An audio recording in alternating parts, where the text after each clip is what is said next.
Oh, if the disease doesn't get you, the treatment will. That's how many cancer patients undergoing chemotherapy feel. Well, it seems a new drug to combat chemo's debilitating side effects is living up to its promises. Coming in for her chemotherapy used to be a harrowing experience for 39-year-old Mary Maxfield. Yeah, I used to get sick before I used to come in. You know, just thinking of the idea of getting sick, you used to get sick. Even though the anti-nausea drug she took along with her chemo made her very sleepy, she still suffered severe bouts of nausea and vomiting. Her mom came with her all the time to make sure she'd get home safely. I used to never go out of the house without the barf bag. Here we go. But now, it's terrific. The difference is a new anti-nausea drug given intravenously along with the chemo. I go live my normal life. I go home and do my housework, and yeah, I'm fine. Zofran is the drug making the difference.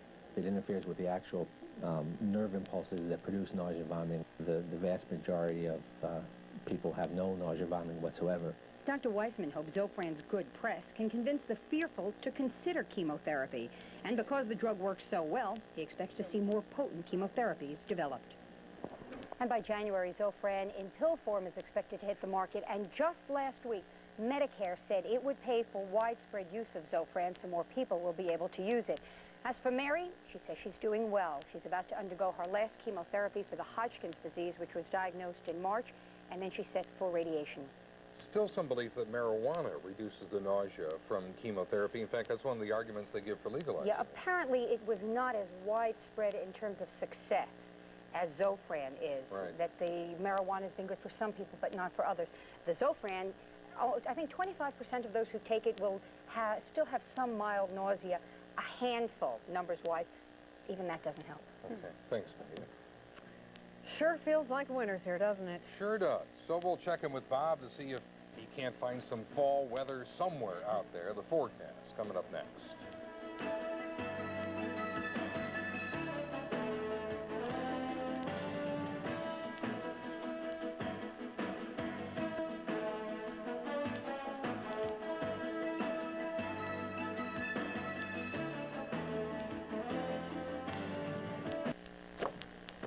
Okay, inch and a half, that's enough for me. That was enough snow. Nice winter. Bring on spring. Already? You're That's sick enough. of it? Boy, well, I wish I could say it's going to happen. We're going to have a little more rain or snow tonight. But a warm-up the rest of the week. The cold air we've had much of this month is going to be shut off from Canada. Turn off the spigot for a while. Let's show you tonight's best shot. Victor Fronte of Burnt Hills sends a shot of a hawk that he took a picture of. Not sure exactly where, but somewhere in the great North Country on a day that was kind of gray after some flurries this morning. A little bit of sun, not much, 40 the high. A little bit of a snow melt, 32 the low. Normal's 49, 32, record high 68, and a record low for this day, 15. Mostly cloudy now, 38 degrees. The humidity is 76%, a little flip-flop there on the computer. The barometer over the past hour, just about steady. Winds northwest at 5, a trace of snow early this morning. Let's talk about snowfall amounts. Our first measurable of the season, 1.5 inches at the Albany County Airport, generally 1 to 3 around the area. The exceptions again being the hill towns and mountains, which did get a bit more, 4 to 5 inches around Rensselaerville. And I had a report of 6 inches around Westerlo, 3 inches over around Williamstown, 3 to 4 inches down in Philmont, 3 inches over in Windham, and 2.5 inches in Cobleskill. Talk about snow. Well, yes, we did have 1.5 inches of snow here yesterday. Based on over 100 years of weather records, our average first 1-inch snowfall in Albany is November 27th, so we were about 2 weeks or so ahead of schedule, and our average date of first 6-inch or more snow, late. I was kind of surprised at that, 2nd of January. Again, those are averages over the past 106 years. Now, 6 o'clock tonight, gray skies, cloudy, a little bit of light snow coming down, Binghamton, light rain, Utica, Rochester, Buffalo. Remember last night I was tracking a weather disturbance coming across the Great Lakes? Well, it's now entering western New York. This is mostly light rain with little snow mixed in there. A little rain and snow mixture in central New York to the northern and western Catskills. All precipitation moving toward the east-southeast. So most of the rain-snow mixture will fall Catskills, Hudson Valley tonight on across southern New England. But we're going to get a little rain and wet snow later tonight. Here's the storm at this time last night, departing out through the Gulf of Maine. We had that little break today. Next weather disturbance coming on in will just dust us with a bit of rain and snow late tonight. But basically, the cold air from Canada is cut off, going to stay there for several days. My forecast for tonight, light rain and drizzle for a time later, then flurries. Nothing to perhaps 1 inch in spots, 30 to 35. For tomorrow, clouds and flurries. Little afternoon sun, chilly, 40 to 45. For tomorrow night, colder, 27-32. Not a bad day Thursday, partly to mostly sunny, milder. I dare say 45, maybe 50. 5-day outlook, no cold weather in sight. Some showers Friday night or Saturday, but lots of 40s, maybe 50. Cold weather gone. Winter's grip is broken for the moment. Okay, thanks, Bob. Thanks, Bob. President Bush offers Magic Johnson a job. Mac is up next with that. Also coming up, the house that wouldn't sit still.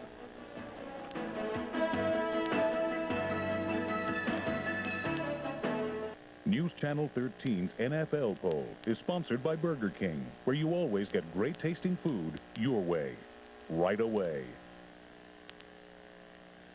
Hot off the presses, the National League Cy Young Award winner, no surprise. No, even I guessed it. Tom Seaver. I was right. In a different era, yes. Oh. Tom Seaver's going to come in for a big award down the line, though. Hall of Fame, can't miss. But let's talk about the Cy Young Award winner. Tom Glavine certainly richly deserved it. He going in on a landslide. He wanted it, he got it, and that's the name of that tune. The honor, of course, from the National Baseball Writers.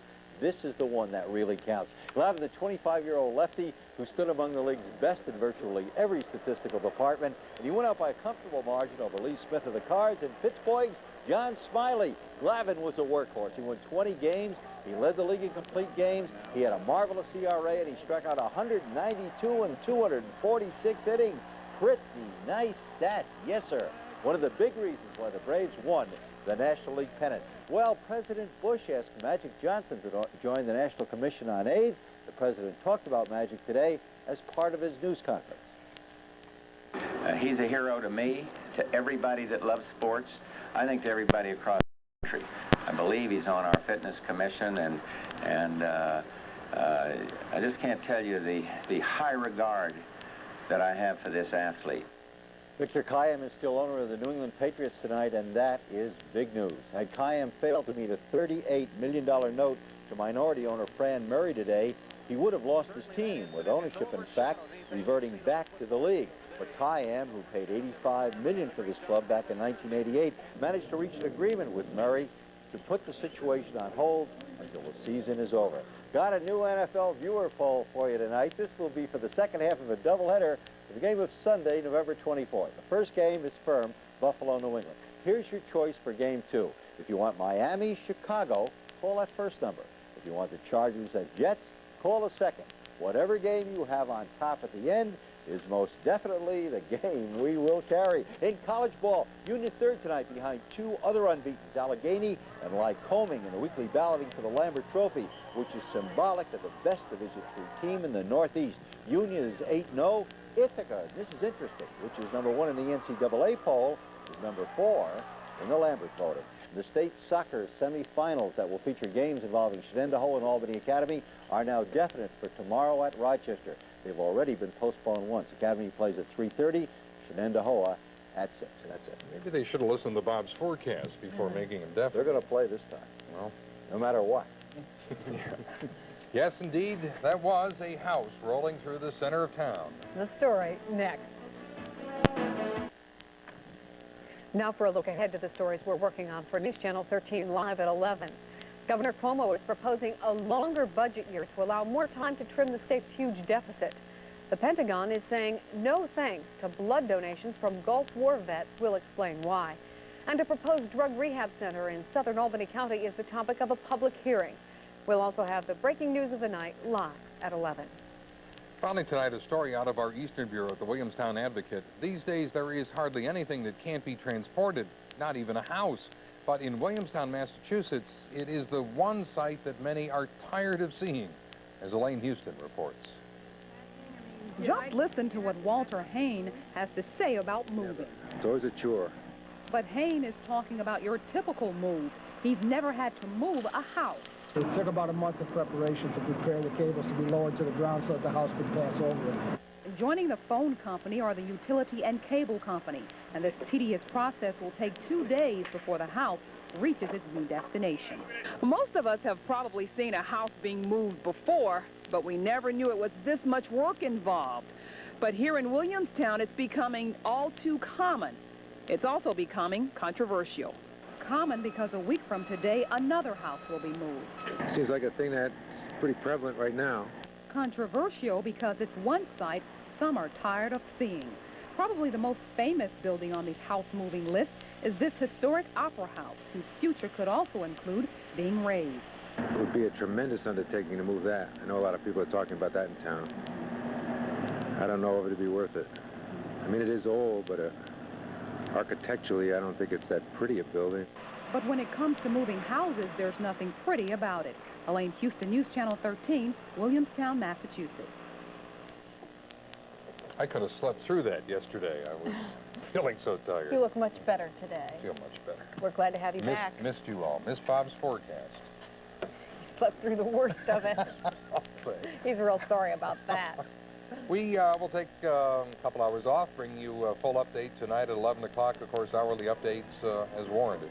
NBC Nightly News with Tom Brokaw up next. We'll see you at 11. Have a good night. Good night.